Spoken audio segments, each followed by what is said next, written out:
Taigi kalbame su Rolandu Žinteliu, Kuršių marių regatos vyriausiųjų teisėjų apie antrąją dieną. Įvyko startai ir šiek tiek apie distanciją, nes jis skiriasi nuo vakarykštės distancijos.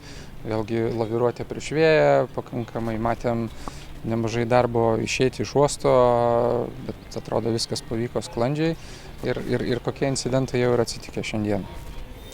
Tai jeigu iš pat pradžių apie distanciją, tai stengiamės šiandien suplanavom tokią daugiau sportiškesnę distanciją. Jeigu vakar buvo daugiau tokia, sakykime, kruizinė, pusiau su, tokiais sportiniais elementais, tai šiandien sportiškumo žymiai daugiau. Nes ir sąlygos lengvesnės šiek tiek. Sąlygos šiek tiek lengvesnės šiandien, nors banga išliko nemaža, bet mintis buvo tokia, kad kuo daugiau būtų priešvėjinių kursų, daugiau laviruočių, kad turėtų įtakos ir taktika, ir, sakykime, techninis pasiruošimas įgulų. Tai suplanavom A distancijoje 3 laviruotės, vieną pavėjinį aštresnį kursą, vieną pavėjinį pilnai kursą Forde Windu ir vieną pavėjinį kursą Bakštagu, kad būtų įvairiausios sąlygos ir laviruotės ir nulemtų ne tik tai, sakykime, jachtos greitis, bet ir įgulos darbas ir vairininko strategija ir taktika. Pirmą dieną buvo 2 distancijos iš esmės, sakykime, ilgoji ir trumpoji. Kaip šiandieną? Šiandien lygiai taip pat analogiškai yra ir ilgoji distancija, ir trumpoji distancija. Maršrutas ir laviruočių skaičius iš esmės analogiškas, tik tai, kaip sakoma, mažesnės jachtos, kurios plaukia trumpesnėje distancijoje, turės vieną laviruotę mažiau. Ir vakar taip įvyko, kad beveik visos jachtos vienu metu parvažiavo. Šiandien irgi planas yra toks, kad visos kompaktiškai finišuotų vienu laiku. Tiesiog viskas priklausys taip, kaip prognozė bus. Vėjas dienos bėgyje po truputį rimsta, banga irgi rimsta. Tai nereiškia, kad galbūt jachtos plauks žymiai lėčiau.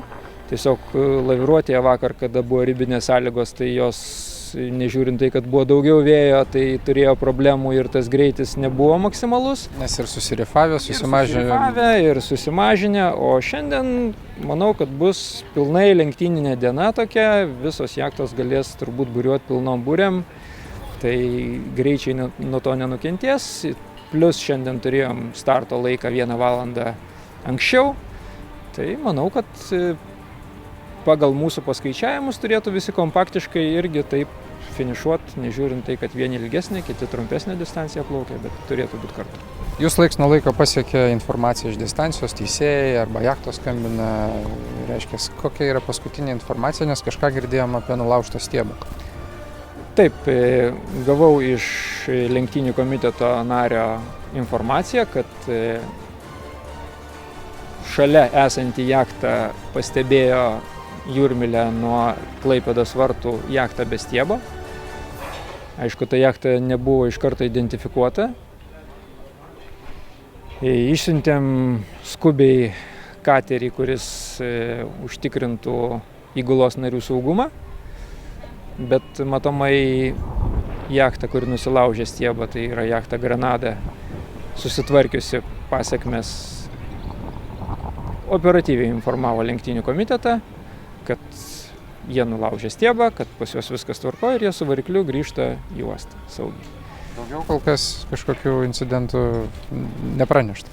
Kol kas apie kitus incidentus nepranešama, tiesiog mes stebim situaciją, aš gaunu informaciją iš visų lenktynių komiteto laivų, kurie yra jūroje prie ženklų, tai tiek meteorologinę padėtį, tiek, sakykime, bangos stiprumą, ten aukštį ir kol kas sudėtingiausia yra situacija prie antro distancijos ženklo, kuris yra arčiau kranto, į kairę pusę nuo Klaipėdos vartų. Ten banga yra komplikuota, aukšta, matomai, kad jinai, turi kažkokį tai kontrastą nuo kranto. Toliau jūroje banga lygesnė, vėjas apie 16-18 mazgų, irgi yra normalus, taip kaip pagal prognozę, ir į antrą dienos pusę jisai turėtų silpnėti. Priminsiu žiūrovams, kad jūs patys realiu laiku galite stebėti jachtų judėjimą, ne visų jachtų judėjimą. Regatų LT puslapyje yra Kuršių marių regatos žemėlapis su trekeriais, kur yra ženklai iš esmės ir matosi jachtų judėjimas. Tai ten stebėti galima, tai dar kartą priminsiu, regatos LT puslapyje Kuršių marių regatos yra dienos ir kiekviena diena turi savo žemėlapį. Tai ačiū dar sykelį ir pasišnekinsim vėliau. Gerai, dėkui.